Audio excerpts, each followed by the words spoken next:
is on in East Arkansas as authorities search for a suspect wanted for a triple murder. He was a step ahead of law enforcement. We don't know who is going after next, or we absolutely needed to get him before he killed someone else. A lot of times I prepare for the worst. Well, in this case, it was the worst. Everybody around me so far has been shot. You look outside, you don't know what's out there. You don't know what's coming. You don't know what's on the other side of that door. You can't describe the absolute and utter terror that you're going by out of that house. I never did anything to him. Why didn't he just come in and kill me? Why couldn't he have murdered me? Not them. My home was a home full of joy, love, accepted, safe place.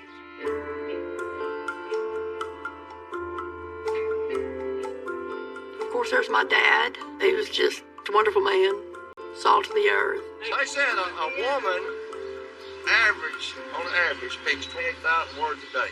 28,000 words a day. An average. A man speaks 12.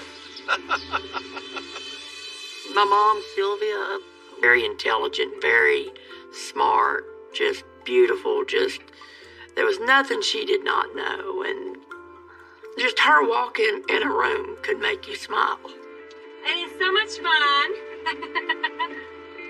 And tomorrow we're having more fun. And my grandparents ended up living in my mom's and dad's house because they both were older.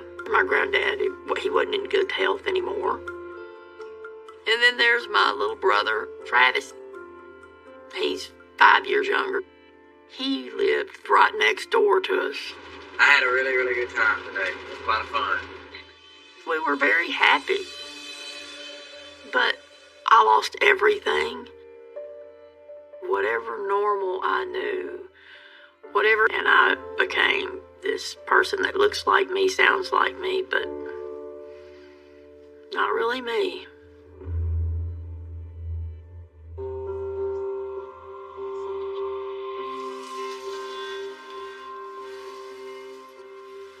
It's a photograph of Sylvia Reeves and a photograph of James and Evelyn Mitchell. They were taken, obviously, when they were living and breathing. And then, last time I saw them, they were laying on the floor, deceased.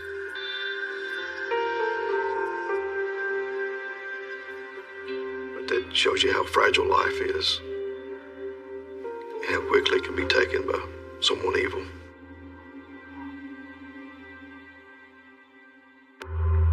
I received a phone call around 2:30 a.m., February 13th, 2007. These calls only come that time of night if it's pretty bad, usually. There had been a shooting at the Reeves residence. I did not know the full context of the seriousness of it. I did know that there was multiple gunshot victims whose first thought was, who is it? What's happened? And your mind's racing. Once I arrived at the scene, there was a sheriff's vehicle sitting there, marked patrol unit. Lights were not on. I was informed that the deputy sheriff that was driving that vehicle had been injured during a shooting into the hospital. I was told that Travis Reeves had been shot, and 3 people were deceased inside the residence. And he did state to me that Randy Wathney was the shooter.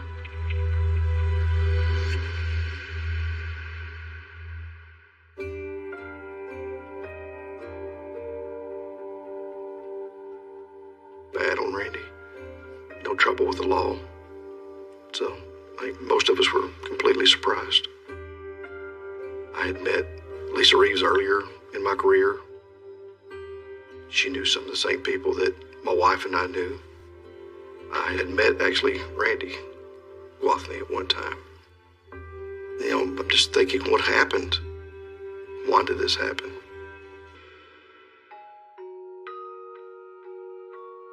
I met Randy Gwathney in 1997. My friend and I went to a concert in Memphis, and I keep seeing this guy wearing a flight suit. And I kept telling my friend, he looks so familiar, that guy looks familiar. And at one point I went to get my friend and I a drink, and he was like, you kind of look familiar. I'm like, you kind of look familiar. And then we started talking backgrounds, and we realized, okay, yeah, we know each other. We went to church together when I was a kid and he was a kid. And I asked him, of course, why he was wearing a flight suit. And he said he was in the Air Reserve and coming off of doing his exercises that was in Fort Smith. We connected on church, and I'm not going to lie, all women love a man in uniform. And he just seemed very charming and personable. He was kind. He was funny. He seemed like he had everything together. I wasn't looking for a relationship, but we started talking on the phone, and that was that.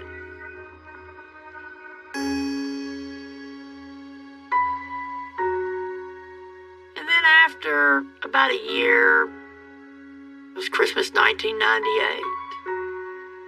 It was the first Christmas that he had come over, and I noticed he brought a bag with him.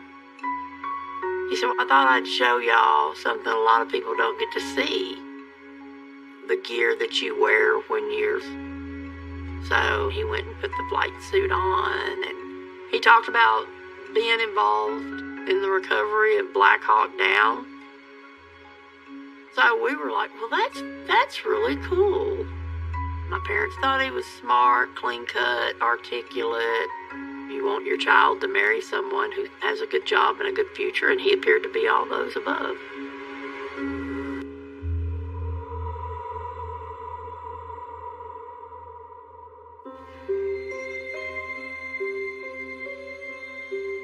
He said one time where my dad could hear, you're bigger than I am.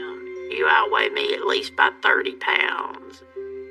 That made my dad just so mad. It was the first time, and so when he said it, it kind of caught me off guard. This wasn't an everyday occurrence. So in my mind, I was like, oh, well, he won't be like this forever. Because at the time, I did love him. I thought that we were operating off a firm foundation. And so when he gets down on one knee crying, saying, will you marry me? You're like, oh, yeah, of course. We dated for 3 years before we were married and bought a house. It wasn't too far, about 15 miles from where my parents lived. But I knew real quick, once you move in with somebody, that's when you begin to see the darkness that comes out in them. We lived together as, man and wife for all of 9 months. And it was 2 weeks after we were married. He just turns around and says, I'll never love you like I loved my first wife. And I'm like, first wife? Well, yeah, I've had 2 other wives. And plus, they were thin, you're not. And I'm like, didn't you think maybe I should have known that prior to getting married? His attitude was very nonchalant, as if we're talking about what to put on the grocery list or how the weather's going to be the next few days. There was no emotionality in it. He didn't understand why I was upset about it. I don't really even cry. I'm just so taken aback. No sense to this. What else is he lying about? And that's what led to me kind of playing secret private eye, trying to figure out how many lies this man had told me.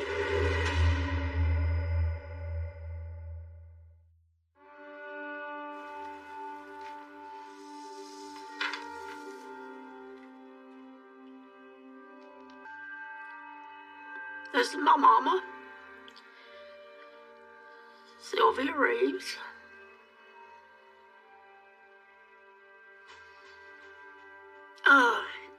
I'm sorry. I just miss her so much. She was the kindest, most gracious, loving woman. And I'm sorry that I brought that man into her life to do this.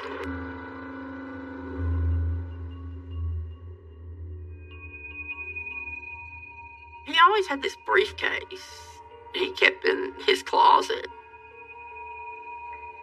And so he goes to work one day, and I just decided to get that briefcase out.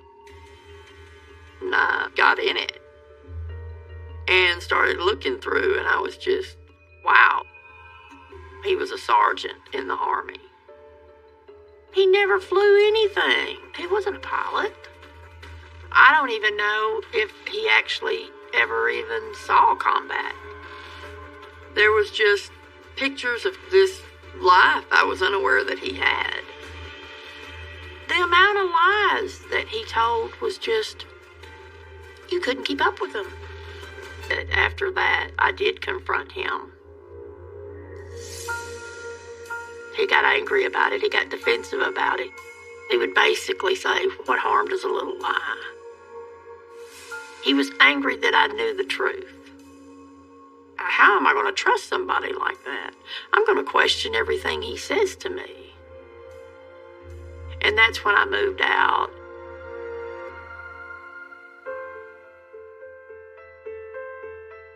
I moved back home. For the first couple of years after I left, we tried to work things out. But then it became less and less. I wanted a divorce. He didn't want to give me a divorce. The night before my dad had his stroke, he and I were out I said, we've got to do something about Randy. He said, something is not right with him. He said, I don't trust him. He said, we've got to get you divorced. And then the next day, my dad has his stroke.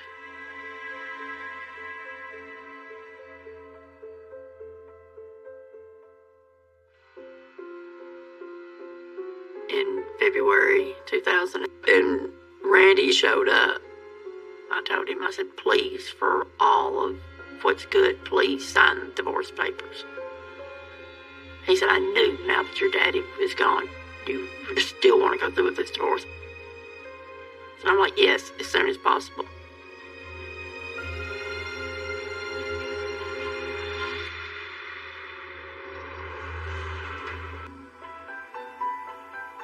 I spoke to him maybe twice in a span of a year, and both times he initiated it because, like most narcissists are, he's in control. You know, and his saying was, no fat girl's gonna divorce me. That was his thing.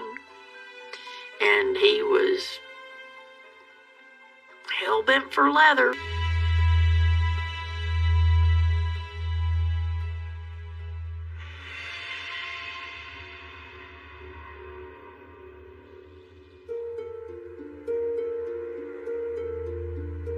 I'm at home with my grandparents. My mom was at a church meeting.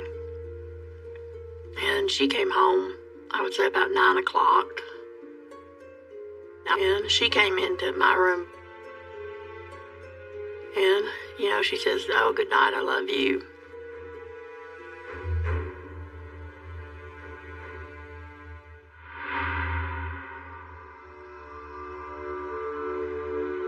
And I looked at the clock and it said 12:47. And I hear something that sounds like somebody trying to get in and I'm walking down the short hall to the back door of the house. And all of a sudden, here he comes busting through the window.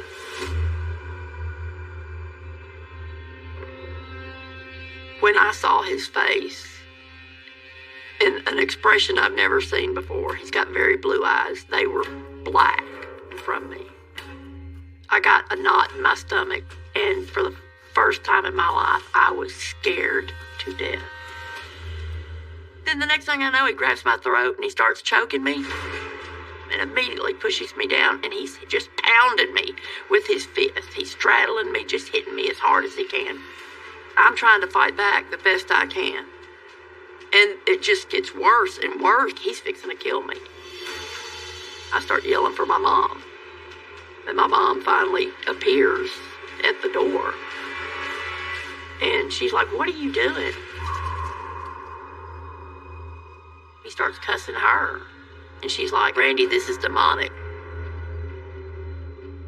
And as soon as she said that to him, he just raised it. When he hit her, I grabbed the very back of him. And I pulled him off of her. And that's when he turned around and swung and hit me in the collarbone and knocked me probably 10 feet down the hall. When I hit the ground, my mom makes kind of a beeline for the kitchen.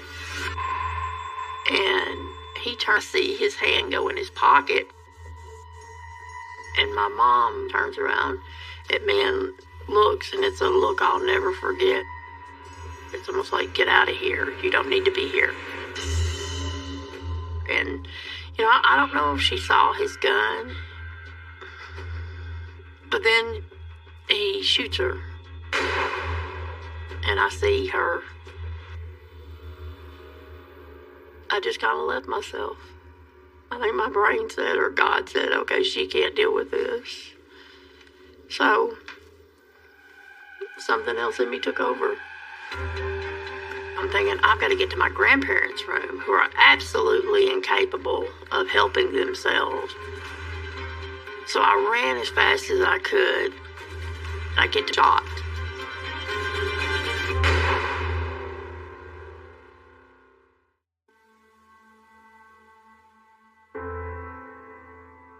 Oh, these are my sweet grandparents, James and Evelyn Mitchell. He would walk around humming and singing, and he was a good guy. He was a character. Woman. She always looked at me and she would say, "Love you more than anyone." They both were teenagers when they got married. They deserved a far better ending than what they got in life. They really did.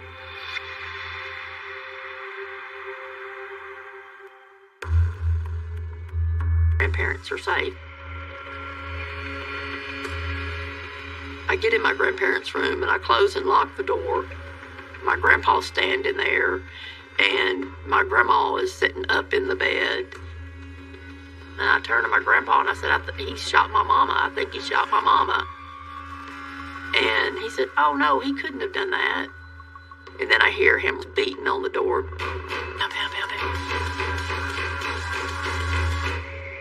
And suddenly it got real quiet.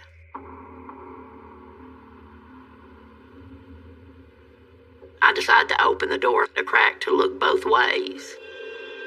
I look down the long part, and I'm like, okay, he must be gone out. I'm like, he's realized what he's done. He's left. Door. If you go out that door, you're going to die. Close the door. So I shut the door, and I lock it. And I look at my grandpa, and I said, "I've got to go get help." I said, "I'm going to go to the next door and have Travis call 911. And I remember looking at him, and I said, "I'll be right back." I said, "Do not leave this room." I hop out the window, still wearing my night clothes, no shoes, no socks. I run over and knock on my brother's back door. I'm, kind of frantic. Finally wake him up. And he's like, "You get on the phone with 911. He gets his 380 and goes out his back patio door. And thankfully, they're with their mother. And then I get on the phone with 911. And I remember the dispatcher telling me, "Well, go out front and tell me, is his truck still at your house?" And I'm like, "Yes, his truck is still here." Then I see something coming out the same window I came out. And I couldn't really tell because it's dark. And then all of a sudden, before I know it, no more. And he's got it pointed to me, and I yell, "Travis, here he is, here he is." And next thing I know, my brother and he are shooting back and forth. There's shots around me. Then I'm running. I start praying, the Lord's Prayer while I'm running and getting back in. I'm in the house, on my knees at times vomiting, on my knees praying.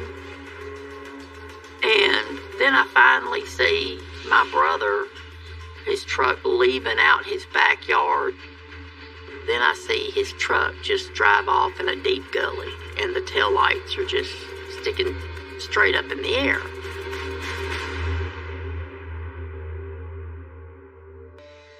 My brother was shot so many times, and he kept fighting.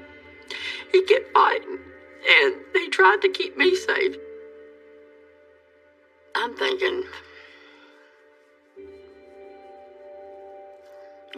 is he dead? Then suddenly my phone rings, and it's my brother. And he's like, Lisa, I've been shot. He said, it comes in the head. He's like, something happens to me, you got to take care of my kids. I said, I'll take care of your kids. I don't know if my brother's going to live. I don't know if my brother's going to die. Everybody around me so far has been shot. You look outside, you don't see police. You don't know what's out there. You don't know what's coming. You don't know what's on the other side of that door. And finally, somebody does come in the back door. And it's one of the Lee County deputies who does a sweep of the house. And he sweeps every room in the house. And I'm like, is he still out there? And he said they didn't know where Randy was at. You can't describe the absolute and utter terror that you're going like you see on television. It's 1,000,000 times worse.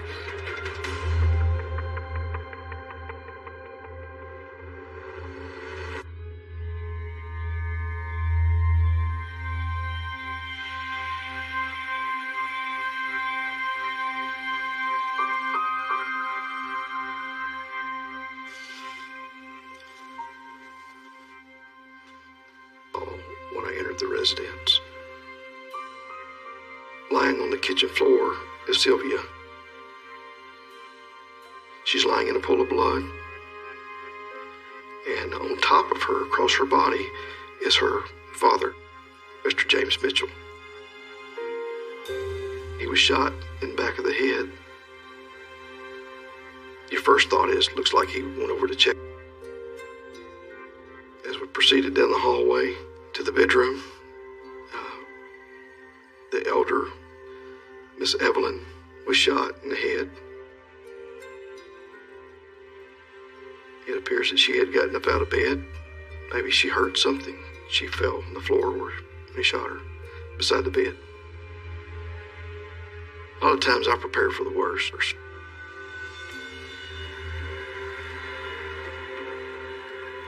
I had met Miss Sylvia Reeves at a family event for the first time, probably a year prior to her death. It's a sickening feeling, especially when it's someone you've met before. It's a little more disheartening, I guess. It doesn't take away from the other victims, the other homicides at work. It's just different. Why did this happen to these people? It's senseless, cruel, that someone would do this to them.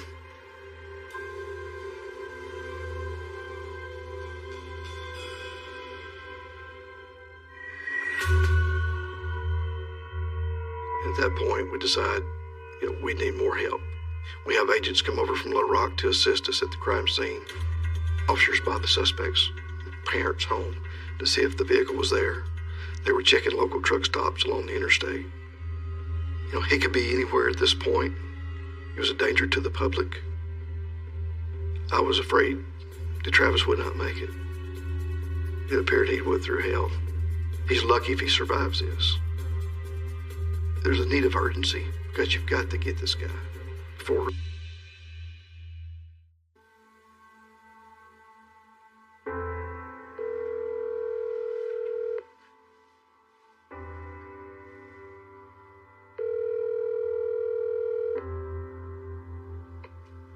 Hello? Hi, Travis. Hey, Lisa. Are you okay? Yeah. yeah, I'm okay.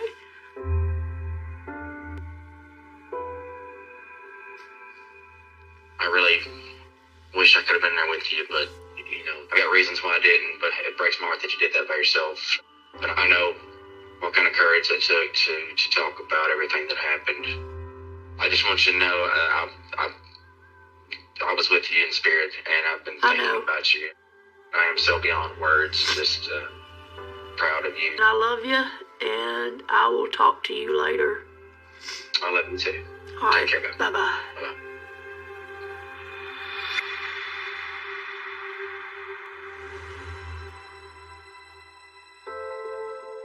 Travis had a shattered femur. He had a hole in his left shoulder. He was shot in both arms, shoulder. And it just makes me want to hug him and take it all away from him.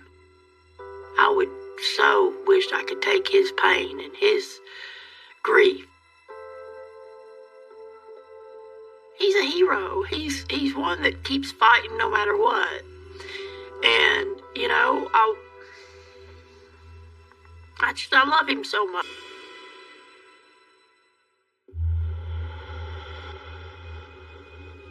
I'd given my statement to an Arkansas State Police investigator. After my statement was done, he came over and sat down on the coffee table in front of me and, just told me they were all dead.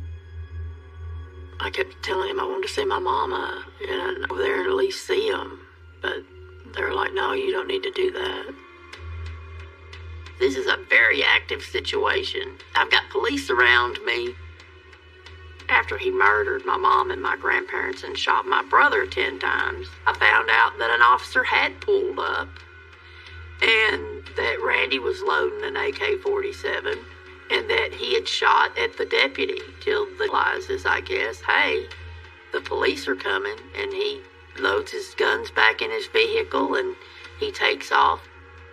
I was worried that Randy was going to come and kill me. They were asking me, do I know where he might go? And I had no clue.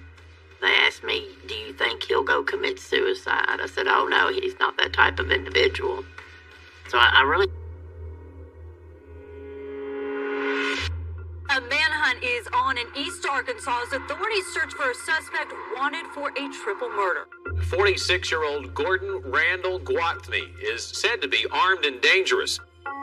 We knew that the general public was in danger. He would stop at nothing to get away. Getting the information from Lisa was vital. And where to proceed next? We get a little background, his vehicle information, description, what he was wearing, possible locations he may be going to.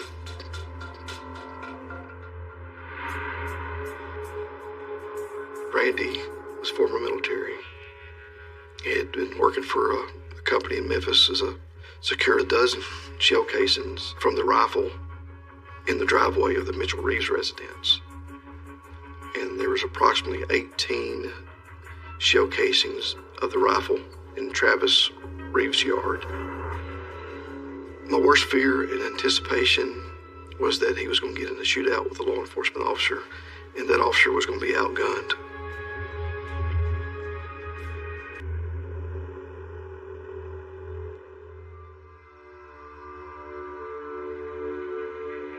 It's a two-story home, so when you make entry, you don't know what you're going to be met with, especially at a staircase.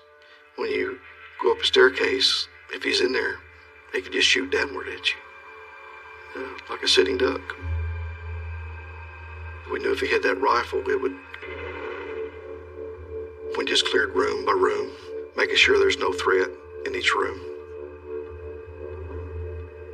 Once we cleared the whole house, downstairs, upstairs, and attic, we knew that he was not there.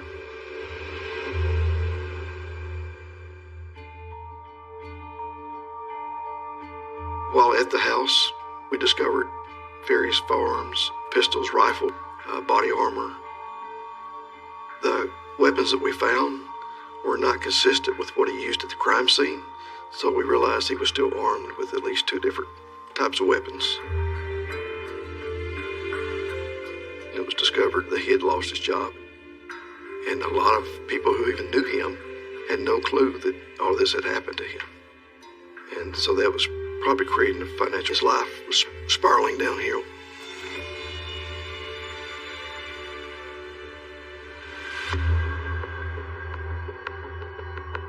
Well, at that point, the Sheriff's Department and the state police had already put a bolo be on the lookout for him with his vehicle description and tag number and his information. No one really knew where he was headed to. His ATM card, and I had to track his phone. But at least 3 hours have gone by, and it could be anywhere in those 3 hours. It's just a stroke of luck if someone sees him on the road or law enforcement sees him. We absolutely needed to get him before he killed someone else or harmed someone else in any way. It's one of the most horrific homicides to have ever happened near the small town of Palestine, Arkansas. We don't know what Randy Wathney was thinking. We don't know who he was going after next, if anybody. Was he just trying to flee, hide out? Was he going to go to his own parents' house and do something to them? He was a step ahead of law enforcement. And at that point, we didn't know how it would end. There was a strong chance that he would shoot it out with law enforcement before he was apprehended.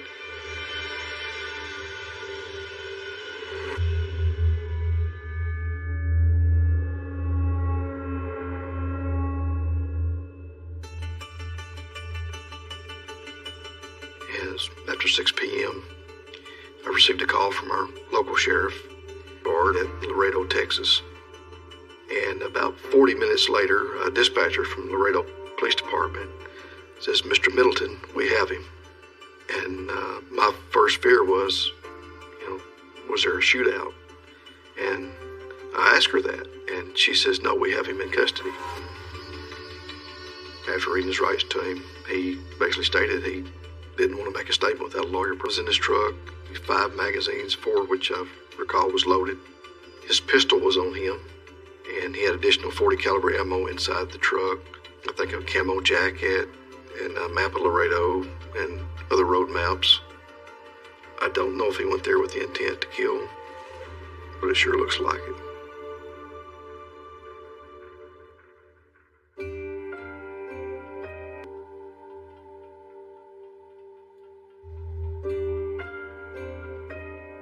When I found out he was arrested in Texas, it was a huge relief.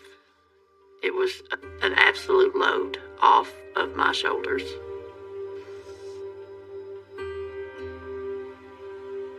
The devil in disguise right there. He's in absolute remorse.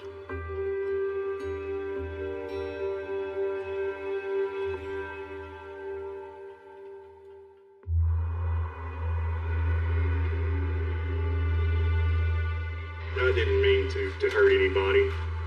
Watney doesn't deny pulling the trigger, but he says he doesn't remember the shooting spree. I still love my wife, and I love the family. Ever again.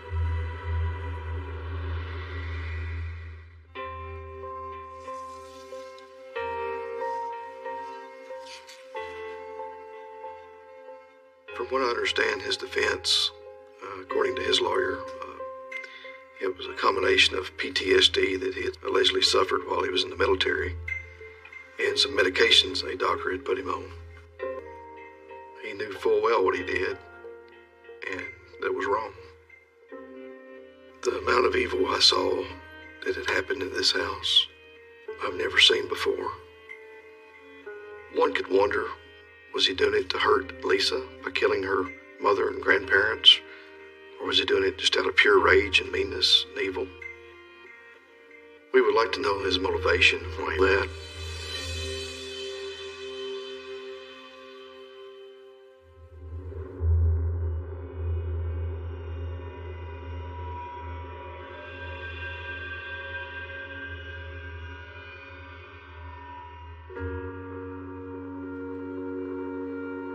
I've spent 15 years trying to figure out why on earth this man.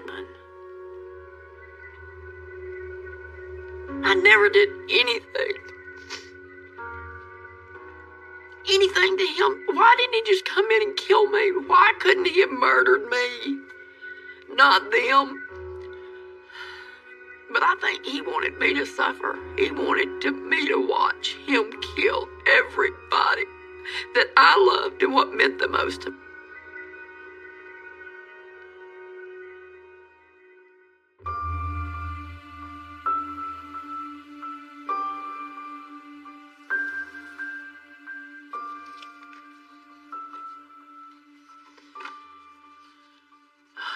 Oh goodness, one of the greatest days of my life.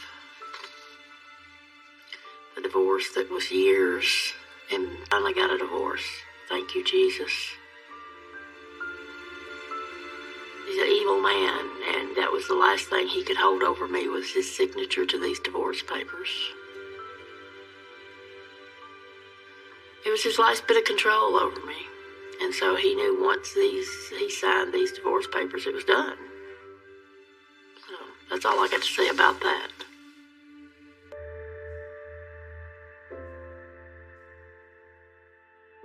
He had to really learn how to walk again. He had to go through rehabilitation for 9 months. He's also got these deep emotional scars that he didn't save his mama. He didn't save his elderly grandparents. You know, my brother thought he could do this show so much emotional to deal with.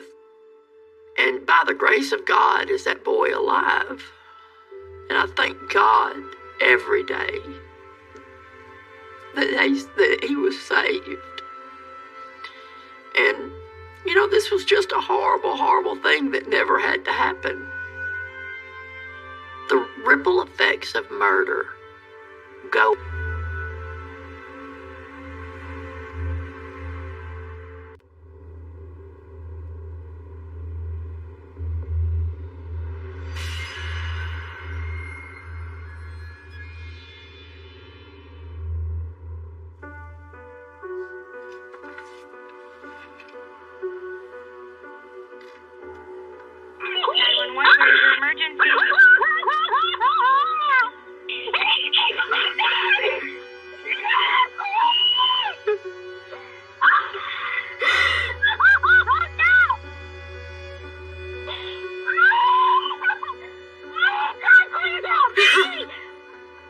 I was expecting to find my daughter beat up, covered in bruises, but I walked in the bedroom. I could see a big hole in my baby's head. The crime scene was so brutal, you don't even believe that what you're looking at is real. There was blood and tissue and different pieces of the victims that were all over from ceiling to floor. 60 degrees of just terror. Oh my God, I just lost it. You always hear about this stuff happening to families. And you think that it's not going to happen to your family. But no, I do not think that Jordan is evil. And I'm not saying that just because he's my son. I wished it was all a dream. And I could just wake up.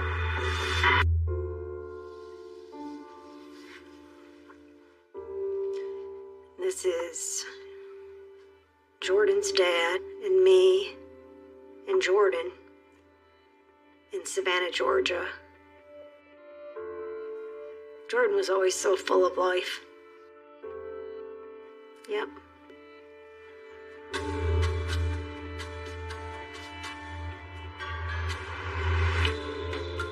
Jordan was very adventurous.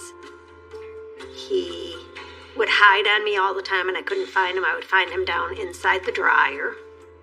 He took sand and he poured it inside of our riding lawnmower in the gas tank. He was very mischievous when he was little. He was easygoing, happy all the time.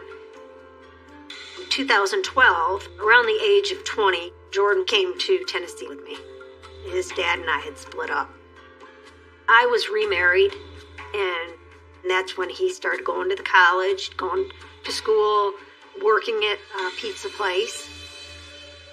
And that's when he met Kiera.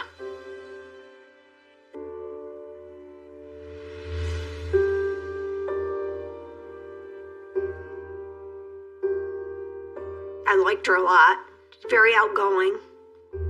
She fit right in. I mean, he was truly in love with her.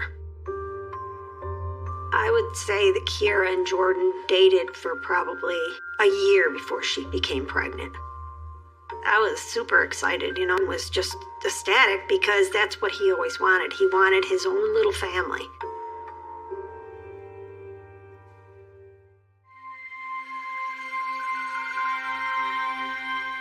Kiera was just the most loving child you could imagine.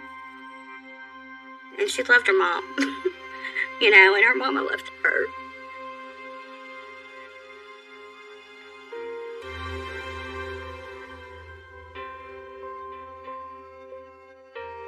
Kiera didn't tell me about Jordan until she was pregnant.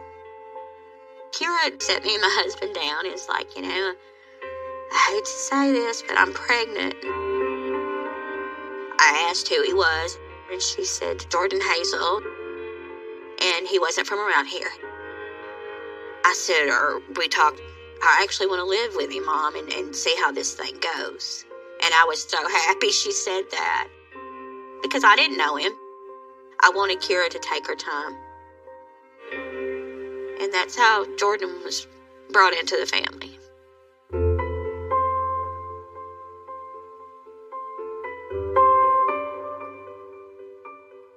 When I first laid eyes on him, perfect, this baby, which all grandmothers are going to say that, but he was exceptional.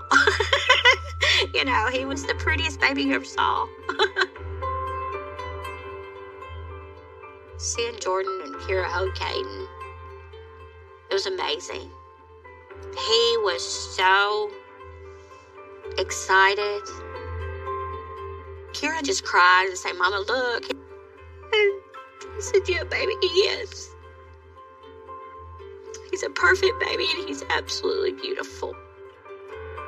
It was love at first sight when they saw Kate. Just like a little happy family.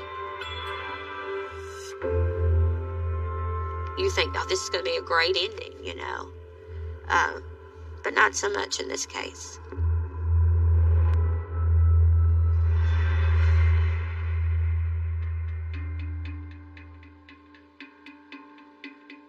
So when I got the call for this case, it was in the earlier morning hours that there was a homicide that had occurred, and the suspect was actually taken into custody on scene.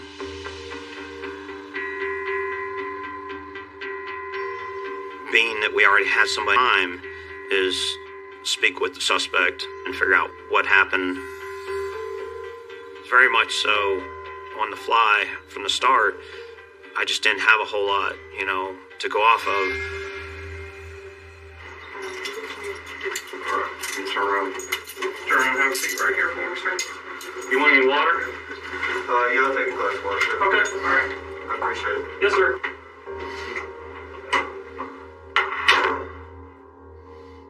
He was polite. He was very friendly and kind of meek. It was definitely not what I expected to see as the suspect of the murder. Hey, I just want to confirm you're Jordan. Yes, sir. Hazel, is that how you say it, sir? Yes, sir. Okay. Jordan Michael. I don't know anything at this point. I only had about 15 or 20 minutes or so before I was in the interview room with him. But, that's just how it worked out. We have a suspect, we have a crime, and we have somebody that's ready to talk. What we have to do is, get in there and talk to him and find out as much as we can. When Jordan was around 17, things really changed. He was using drugs, and then he was drinking on top of it. I always assumed that it was maybe his childhood trauma was resurfacing again. Jordan was molested when he was a child. It started and I had him in therapy when he was younger. I just assumed that, okay, maybe he needs to go talk to somebody again. And of course, he didn't want to listen to me. He wanted to do what he wanted to do. And it just escalated and got worse, and he ended up getting arrested.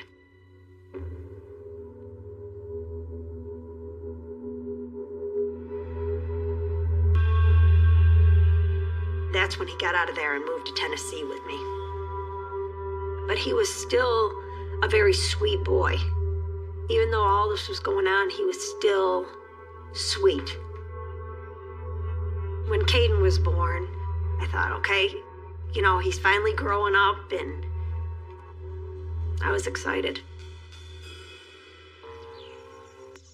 When Caden was born, I stayed with them for a week. Just, to give her rest and help with the baby and different stuff.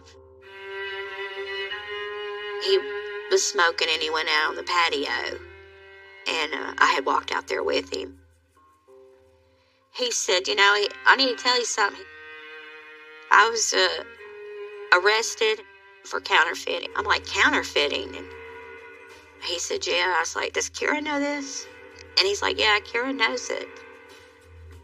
And I was like, what happened? And he said, I was counterfeiting money. And he said, I've got an 8-year prison sentence that I'm supposed to be in Georgia on probation. And it took me by shock. I asked her, I was like, why didn't you tell me that Jordan was arrested, had been in prison for counterfeiting?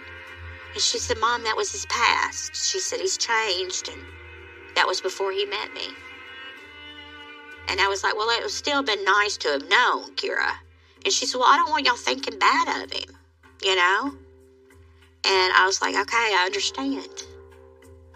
And so he's on probation, and everything's was okay.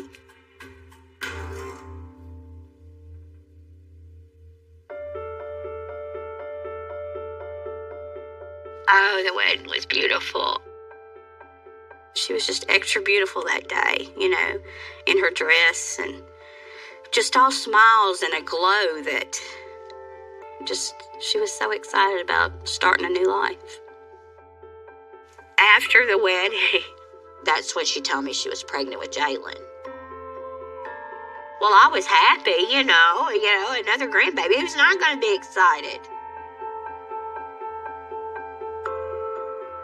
Just whatever mom wants for their daughter, you get that quiet time with someone that's supposed to love and care for them.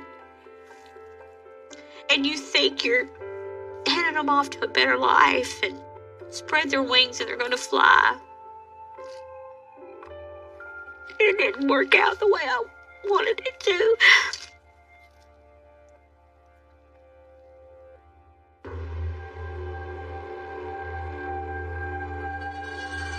Sit down. You're fine. When I sit down and talk to him, he agreed to interview. He waived his rights. He was a little bit more quiet at first, but he answered my questions. My focus was trying to establish a timeline of events. He said he had worked that day, come home from work, and he had some sort of a verbal disagreement with Kira. After that, he'd got into his vehicle, in which I later found out that was to retrieve the shotgun that he used during the crime.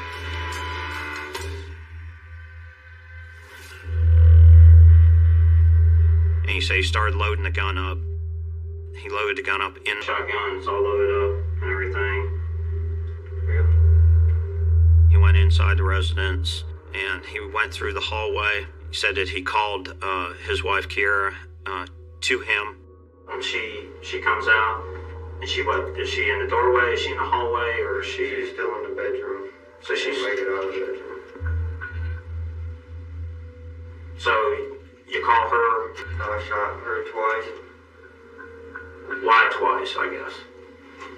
I don't know. I shot twice. I was definitely shocked that he said that, but after he shot her was the more shocking part. which was after he shot her, then he left the residence. Well, inside the residence is still a 3-year-old boy and about a 9-month-old girl. And that Caden had actually come up to him, obviously scared. He probably saw part of it and definitely heard it. Jordan is in the process of leaving the house. He actually shoves him back in the house and he shuts the door and leaves.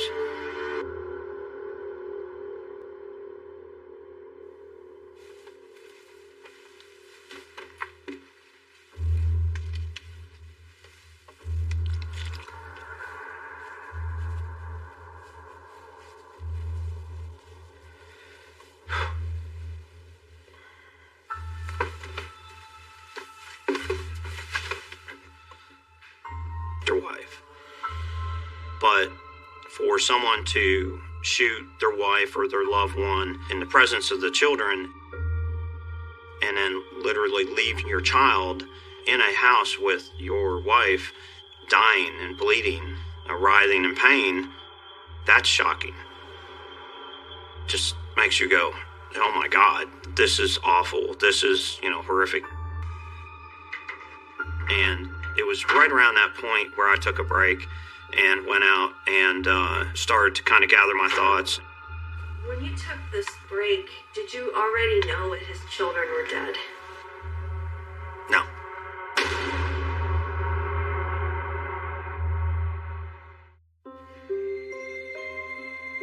When Jalen was born, he was with Kate.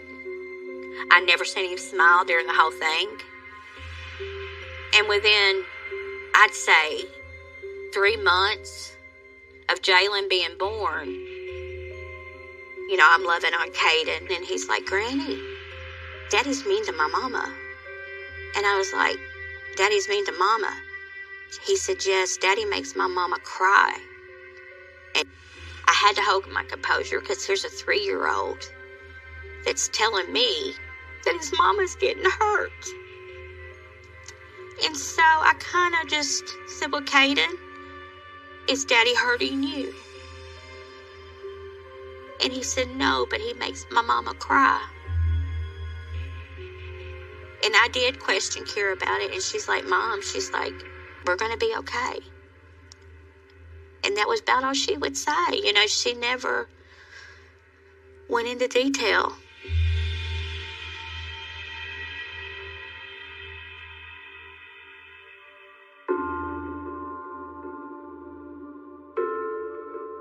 There was no real red flags until the bruises started appearing.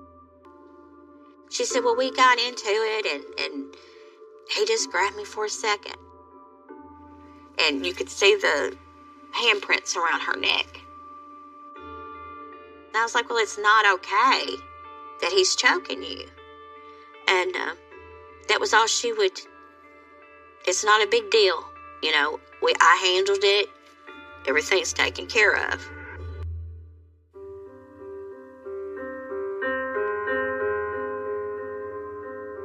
No. I never saw Kira and Jordan fight with each other. No. Anytime I saw them, they were always happy. I never saw any kind of bruises, physical abuse to Kiera from Jordan. Took flowers home to her all the time. Jordan bought her gifts all the time. He never, ever abused her. And he was a good dad, a very good dad. Her family mentioned that they had noticed bruises on her before. No. I know he didn't abuse her, so they say that he did. Well, then how come they didn't do something about it? Why didn't they step in and do something if they were so concerned about it? So I don't believe that at all.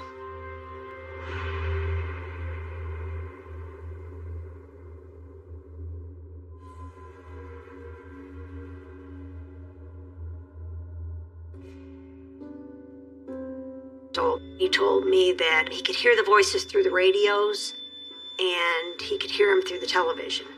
and they were telling him to do things that he shouldn't be doing.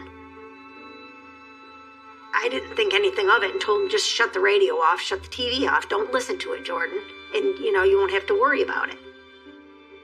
He hadn't mentioned anything about hearing voices or anything in several years, so I went through, and then all of a sudden it came back again. So I suggested several times for him to go to a counselor or go see a doctor. He said he didn't need to do any of that.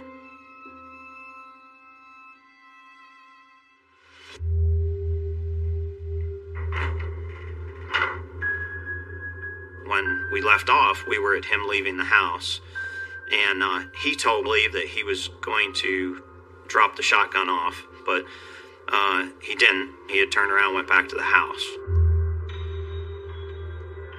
He went inside, and he encountered his 3-year-old boy, Caden, in the hallway. Caden had run up to him and trying to give him a hug, and he pushed him back with his hand. He was trying to follow me around, and then I called him, over by the spare bedroom, and that's when I shot him. I think I shot him in the head, too. That was extremely shocking. I wasn't expecting that. Thinking of him shooting a child with a shotgun, I couldn't even imagine. But it doesn't help the case. It doesn't help anybody. And, our whole job is to speak.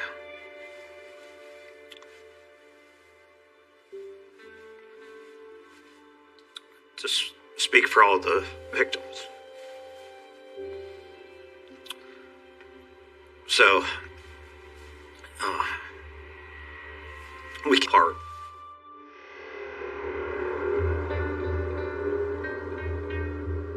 He said after he had shot his son in the hallway that he had went into the bedroom, and that's where Jalen was, in the playpen. She was about 9 months old, in a onesie. And then I went in and shot Jalen in her bed. Johnson, I did the same thing again. Shot everybody again. So everybody essentially got shot twice. Right. Alright. What was the reason behind that? Just felt like that's what I had to do. That's what you need to do. What are you thinking about right now? Karen.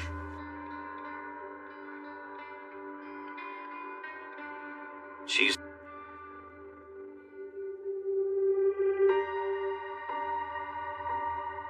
I happened to be up reading the Bible when Cindy called from Texas. And she said, Karen, I hate to ask you to do this. She said, but Jordan, he's acting strange. Will you go up there and check on things? And I said, yeah, I was expecting to find my daughter beat up, covered in bruises. And when I got out and knocked on the door, I could hear the TV, but nobody came to the door. So I beat some more and nobody came. Well, I called Kira's phone. And I said, Jordan, let me in. And he's like, Karen, you don't want to come in here. And I told him, I said, Jordan, you got 5 seconds to unlock this door or I'm calling for a welfare check. And I heard the door unlock. And he opened the door. He was eating a bologna sandwich. Jordan, this has got to stop. And he said, it's done, it's over. In my mind, he's leaving. It wasn't registering it could be anything other than that. And I was like, where's Kira? And he said, she's... I said, what, Jordan? Is she covering up bruises? Is she hiding what you've done to her this time? And he says, Karen, I'm telling you, you don't want to go back there. I walked down the hallway, and walked in the bedroom. I pushed open the door. Kira was at the foot of the bed. And I could see a big hole in my baby's head. And I knew that she wasn't alive.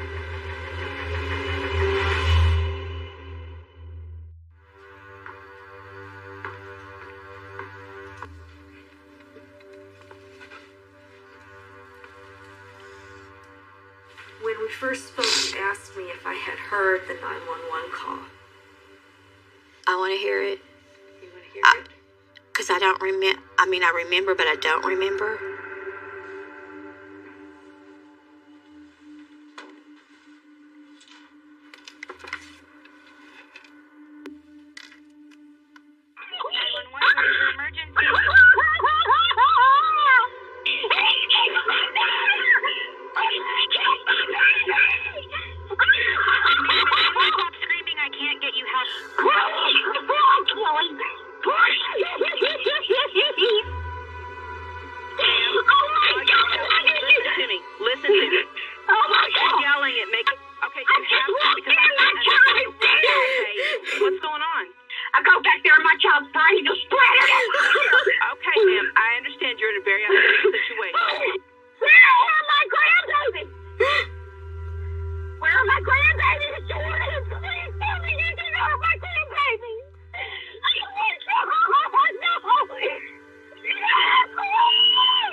Remember, start dialing 911, and I'm trying to back out of the bedroom.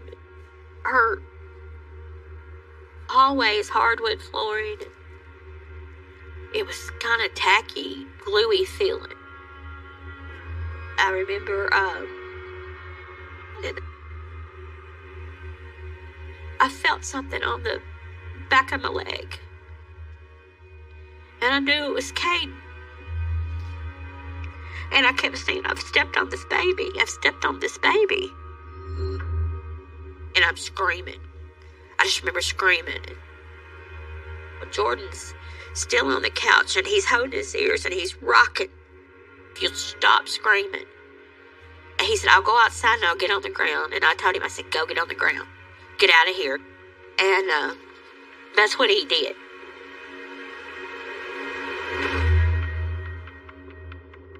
Finally, I seen a police officer come. And I kept screaming, he's killed my babies.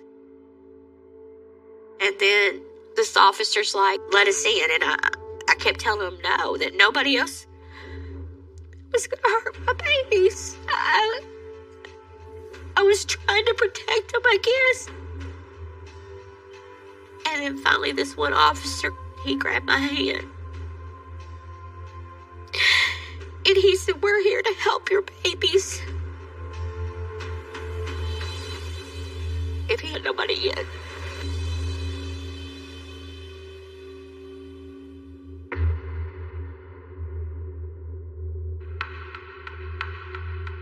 I knew something was wrong when Kiara called me. She was very upset, crying. Said that Jordan had took their wedding picture and ripped it in half and threw his half in the trash. And she said he was just mumbling, saying things. And I said, well, where's he at? And she said, I don't know. He left and went somewhere. And I said, well, if you don't feel safe, Kiara, don't stay there. I said, just pack the kids up, get in your vehicle, and leave. And she goes, no, I'm fine. He'll be fine. Everything will be okay.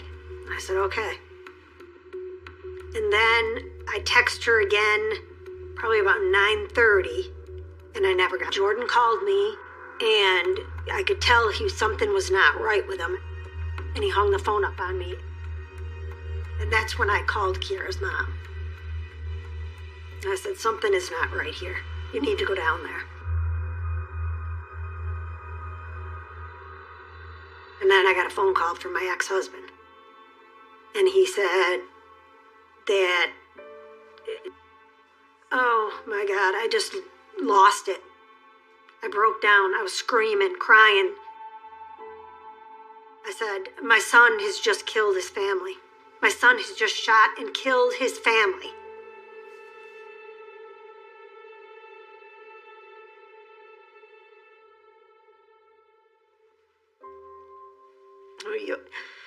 You always hear and you think that it's not going to happen to your family. How could somebody do that? Sometimes I just wished it was all a dream and I could just wake up.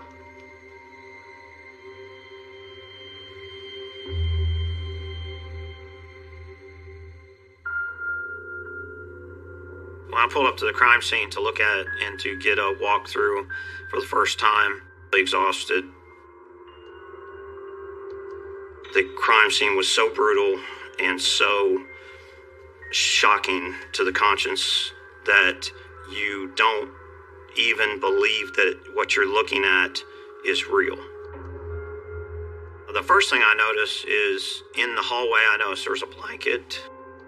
And then I get a little bit closer, I notice that the blanket his hand is sticking out.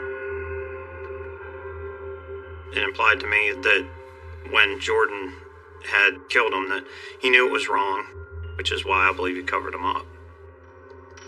In the master bedroom, right there towards the corner of the room, there was a playpen, and that's where Jalen was. On her back, from where she'd been shot in the head. Definitely the most shocking thing that I've ever seen in my entire life. Some of the images will definitely, you can't get rid of. They stick in the back of your head forever. The crime scene was so gruesome and so violent that there was actual blood and of the victims that were all over from ceiling to floor. It was 360 degrees of just terror.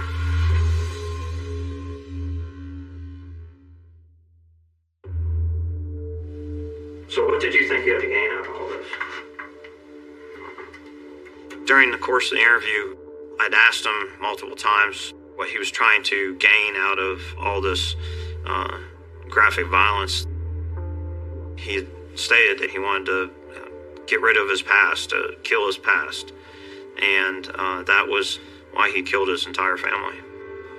So what do you think the next part of your life is now? I have no idea, but I'm ready.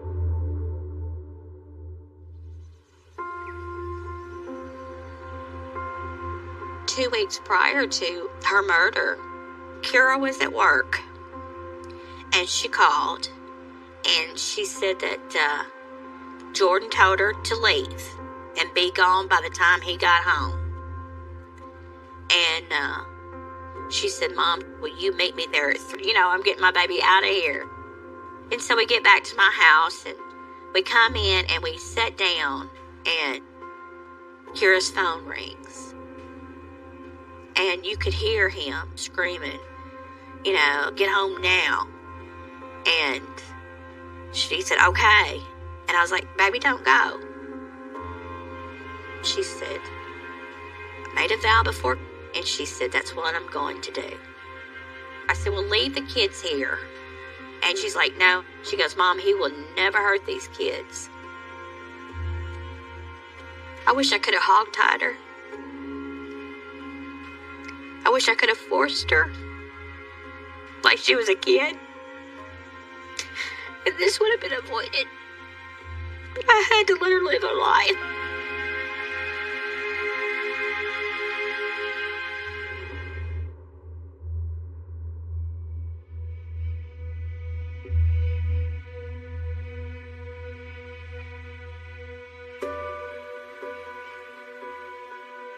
His mom is not that innocent. She was trying to make me believe that Jordan was insane. What he done was pure evil. He set out to do it. He knew what he was doing. But, maybe that's her way of coping of what her son really did.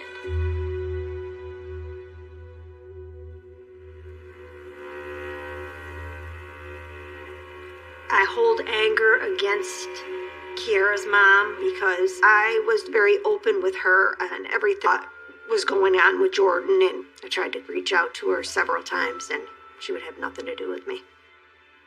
I didn't do anything wrong. I never wanted Jordan walking out on the streets again, because what if he snaps again and he does it to somebody else? What I did want for him was him to be placed in a mental institution where he could get the help that he needed. By, I think there was 6 doctors on the stand that all said he was paranoid delusional schizophrenia, and that they did not feel that he would ever be competent to stand trial. But the judge said otherwise. And I'm not saying that just because he's my son.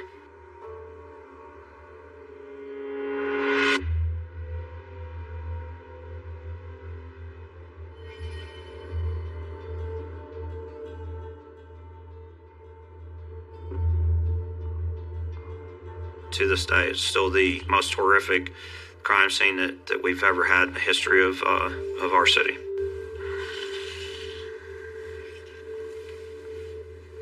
He's done the most horrific acts that I've seen one human do to another in my lifetime. It's just, it's unspeakable. He is in jail, and he won't be able to hurt anybody else for the remainder of his life. People are safer.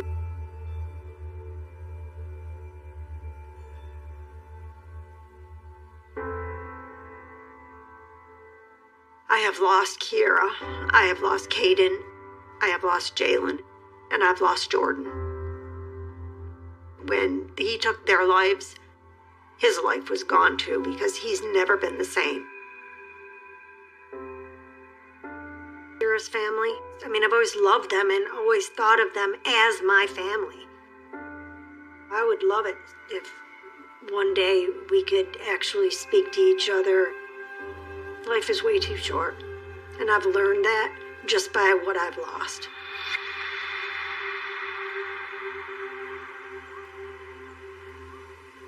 There's days that God has to get me through. Yes, I make time. I make time with my other kids, my other grandkids. I got as much time as they need. It's just like with Cindy. I know I'm upset and I'm mad and it sounds terrible, things that I've said, but I hope that one day, gathering for the sake of our grandkids. Kira's birthday was just Thursday, and it was a tough day. Her birthdays are always tough. But I know she's with God, and I have peace in that. The story begins in a city that never sleeps, Alindra, a place of neon light and surgical steel, where brilliance and madness often share the same pulse. Dr. Lydia Marin is a legend in her field. At 32, she's the youngest chief neurosurgeon in the country. She reconstructs broken spines, revives lost minds, and speaks with the calm precision of a metronome. Her patients call her the angel with a scalpel. But angels, like surgeons, know that all beauty lies beneath the skin. Lydia lives in a penthouse that smells of rain and antiseptic. Her walls are filled with anatomical sketches, veins drawn like poetry, nerves like silver trees. Her only companion is a piano she never plays, and a freezer she never opens when anyone's around. Every night, after the hospital lights die, she cooks, not with haste, but with reverence. Fine wine, butter, rosemary, and meat delicate, tender, perfectly portioned. When she eats, she closes her eyes, because to Lydia, taste is memory. A series of disappearances begin to haunt the city. Young med students, homeless men, a few criminals. Nothing connects them except surgical precision. The police call the killer the sculptor. Each body found is missing one organ: the brain, the liver, the heart removed cleanly, with skill only a surgeon could possess. Each victim left with a quote carved into the rib cage. Perfection begins within. The lead investigator, Detective Ethan Core, is brilliant but unstable, a war veteran turned homicide specialist. With his own history of trauma and insomnia, he meets Lydia for the first time in the morgue. She's been called to assist on the dissection of one of the victims. She enters wearing black gloves, her hair tied in a surgical knot, her tone polite but detached. When she lifts the scalpel, Ethan swears her hands tremble not from fear, but excitement. Afterward, Ethan invites Lydia for coffee. She declines, then accepts. Their conversation drips with tension. Ethan, you handle death better than anyone I've met. Lydia, death is only the end for those who fear it. For me, it's just another anatomy to study. Ethan, you talk like someone who's seen too much. Lydia smiles faintly, or perhaps someone who's tasted too much. He laughs, not knowing how close he is to the truth. That night, Lydia returns home. She opens the freezer. Steam escapes like breath. Inside are small, vacuum-sealed packages labeled not by name, but by feeling. Compassion, fear, curiosity, anger. Each one is a memory of a person she has known or loved or dissected. She cooks a thin slice of curiosity with saffron and olive oil. As she eats, she feels warmth spreading through her veins, flashes of the victim's memories. Laughter, pain, and youth. For Lydia, this isn't murder. It's transcendence. She believes consuming the brain tissue of others transfers fragments of their consciousness. She doesn't kill to feed. She kills to learn. A new intern arrives at her department, Clara, a young medical student, ambitious, bright-eyed, everything Lydia once was. Clara idolizes her, follows her, studies her every move. And Lydia, despite herself, grows fond of the girl. She teaches Clara how to cut, how to listen to the rhythm of the human body. And slowly, something human reawakens in her. But when Clara discovers a missing patient file in Lydia's drawer, a file belonging to a man found mutilated last month, doubt begins to grow. That night, Clara follows her mentor home, through the rain, through the glass corridor, to the door of the freezer. She opens it and screams. Lydia finds her, doesn't panic, doesn't shout. She simply closes the freezer door gently and says, "Curiosity is a beautiful trait, Clara, but it's also dangerous." Clara trembles. "What are you?" Lydia smiles softly. "I'm what medicine can never cure, the hunger to understand." She doesn't kill Clara. Not yet. Instead, she sits her down and pours wine. For hours, she speaks calmly, intellectually, terrifyingly about how she began. Her first experiment at 17. Her belief that every organ stores fragments of the human soul. Her conviction that knowledge isn't read or taught, it's absorbed. "Every time I consume them," Lydia says, "I inherit a piece of them. Their brilliance, their flaws, their fears. I am a collection of human lives, perfectly preserved within one body." Clara stares, horrified but fascinated, and that fascination becomes Lydia's invitation. Detective Ethan Core grows obsessed. Every lead circles back to Lydia. The killer's precision, the missing medical records, the strange fragrance that follows her like perfume, iron and lavender. He begins tailing her, listening to her lectures, piecing together the pattern. He learns that each victim shared one trait. They were all connected to him. He confronts her late one night, in her office, as rain batters the windows. "Ethan, you've been killing the people who work my cases. Why?" Lydia, calmly closing a file, "Because you fascinate me." Ethan, you think that's an excuse? Lydia, it's not an excuse. It's love. Ethan grips his gun. You're insane.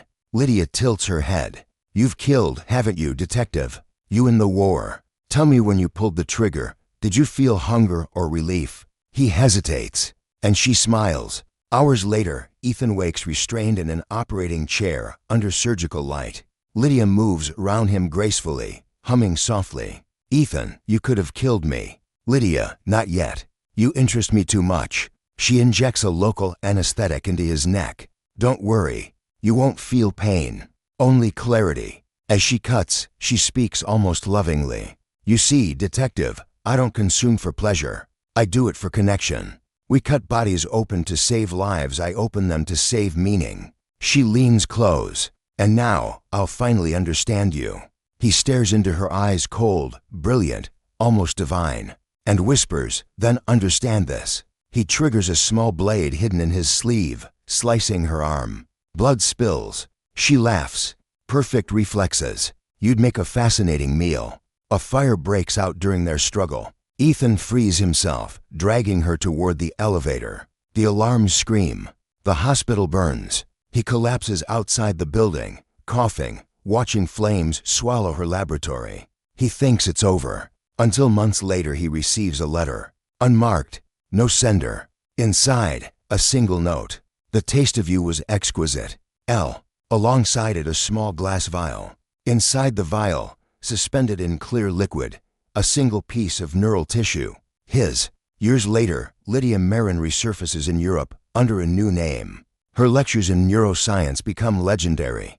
Her research in cognitive transference revolutionizes medical ethics, and those who meet her describe her as haunting, graceful, yet detached, with eyes that seem to remember lives they never lived. Meanwhile, Detective Ethan Core begins to lose himself, dreams not his own, visions of surgeries, tastes, sensations. He realizes something. When she cut him that night, she took only a fragment, enough to ensure that a part of him would always remain inside her, and another part inside him. Years later, at a medical symposium in Berlin, Lydia plays the piano for the first time in public. A haunting melody, slow, methodical, dripping with sorrow. The audience is silent. When she finishes, she stands, bows, and vanishes before the applause ends. That night, the entire front row of doctors disappears. Their hotel rooms are left spotless, except for one thing. A dinner table set for one. A wine glass. A note. Perfection begins within. Some say she's still alive. Some say she ascended beyond humanity, her mind a mosaic of every person she's ever consumed. They call her the unatomist of God. Others whisper that she fell in love with Ethan again, that the hunger was never for flesh, but for someone who could finally see her. And in an empty apartment somewhere, a freezer hums. Inside, a single sealed package, labeled in neat handwriting. Forgiveness. A story of brilliance and madness where love, knowledge, and hunger are the same pulse. And genius is just another form of cannibalism. The Church of the Perfect Flesh. 10 years after the fire, Dr. Lydia Marin was supposed to be dead. Her body had never been found. Her clinic had burned to ash. But in the years that followed, whispers spread through Europe, whispers of a woman who healed the untreatable, of a cult that worshipped anatomy as divinity, of a communion that used no bread and no wine. They called it the Church of the Perfect Flesh. Its followers called her Mother Surgeon. Resurrection. In 2035, deep in the old quarter of Prague, Detective Marek Volkov is called to a crime scene. A young woman, found naked in a bathtub filled with saline. No signs of struggle. Every organ meticulously removed, yet no incision marks. On her skin, written in surgical ink, she was unworthy of the body she inhabited. Marek is exhausted, a man of logic in a city haunted by faith. But when he sees the body, something inside him stirs. The precision, the cleanliness, it feels ritualistic. And then, the lab results return. The surgical cuts match the hand patterns of Dr. Lydia Marin, presumed dead for a decade. 2. The Pilgrims. Rumors lead Marek to an underground medical commune in Vienna, a secret network of surgeons, philosophers, and patients who believe pain is purification. They speak of Lydia not as a person, but as a prophet. A woman named Sister Era, once Lydia's student, runs the group. She tells Marek, "You call her a killer. We call her the first true healer. She removed the rod of humanity and replaced it with perfection." When Marek shows his badge, she only smiles. You can't arrest a god. He finds a book on her altar, De Anatomia Dei, the Anatomy of God. The author's name is faded, but the handwriting is unmistakable, Lydia's. 3. The Return. That night, Marek dreams. He's in a white room filled with mirrors. A woman stands behind him, her reflection clearer than her body, her hair dark, her eyes gleaming with intelligence. "Detective Volkov," she whispers. "You've been looking for me." He wakes to find a surgical scalpel on his pillow, engraved on the handle, LM. The next morning, a package arrives at his office, a glass jar containing what appears to be a human heart. Label, Curiosity. The same label pattern from Lydia's freezer years ago. 4. The First Sermon. Lydia appears in person 3 weeks later at a private anatomy lecture in Florence under the pseudonym Dr. Leonora Murr. Marek attends in disguise. She looks unchanged, elegant, precise, her presence both terrifying and magnetic. Her lecture topic: the soul as a biological phenomenon. The body, she says, is merely architecture, but within it lies the divine, neurons as prayers, bones as scripture. If God exists, he exists in tissue, not heaven. When she finishes, applause erupts, but Marek remains frozen, because her eyes meet his and she smiles knowingly. The interview. That night, he receives a message. Dinner, 8 p.m. Palazzo di Rossi. Don't bring your gun. He goes. The table is set for 2. She sits across from him, glass of red wine in hand. "Marek, you should be dead." "Lydia, I was. For a while. Death is simply a long surgery." "Marek, you killed them. The victims in Prague, Vienna." "Lydia, no. I transformed them." She smiles faintly, cutting into her meal. "Would you like to know what perfection tastes like?" "Marek, you're insane." "Lydia, perhaps. But tell me, detective, do you believe in God?" "Marek, no." "Lydia, then you'll never understand why I eat him piece by piece." The Communion. Marek infiltrates her church, a hidden facility beneath an abandoned hospital in Rome. Dozens of followers in surgical robes kneel around a glowing operating table. At the center, Lydia stands, wearing white, her hands bloodied. On the table, a young man, still breathing. She whispers softly, "He offered his body. He will become more than human." She removes his heart and places it in a crystal bowl. Then, one by one, the followers dip their fingers into the blood and taste it. A holy sacrament made of flesh. Marek watches in horror, filming it all. But the moment he turns to leave, two followers seize him. Lydia steps forward, serene. "You shouldn't have come here hungry, detective. The scent of emptiness is intoxicating." 7. The Revelation. Tied to a gurney, Marek listens as Lydia explains her philosophy. She believes the human soul resides in the nervous system, that consuming others transfers fragments of their consciousness.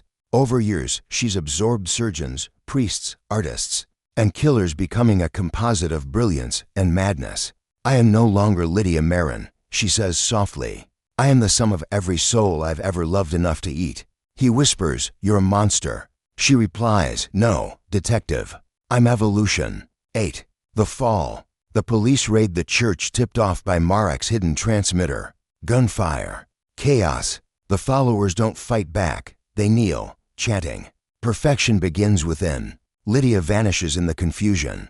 The raid uncovers hundreds of preserved organs, journals, and surgical diagrams that read like prayers.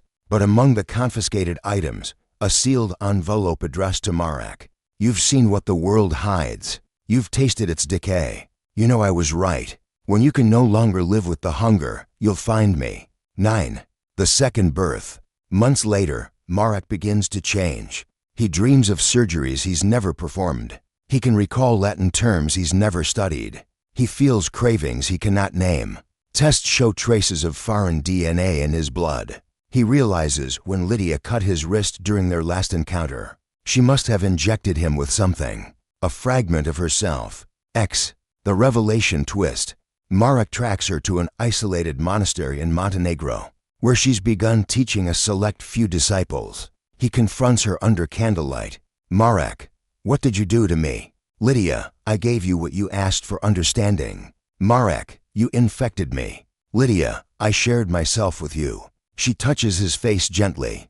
You carry me now. Every cell in you hums with my design. In time, you'll crave what I crave.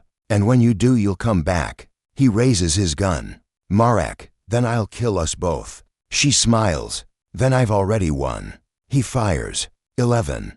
The immortal flesh. Months later, reports emerge. Bodies found across Europe. Surgical precision. Each marked with a new message.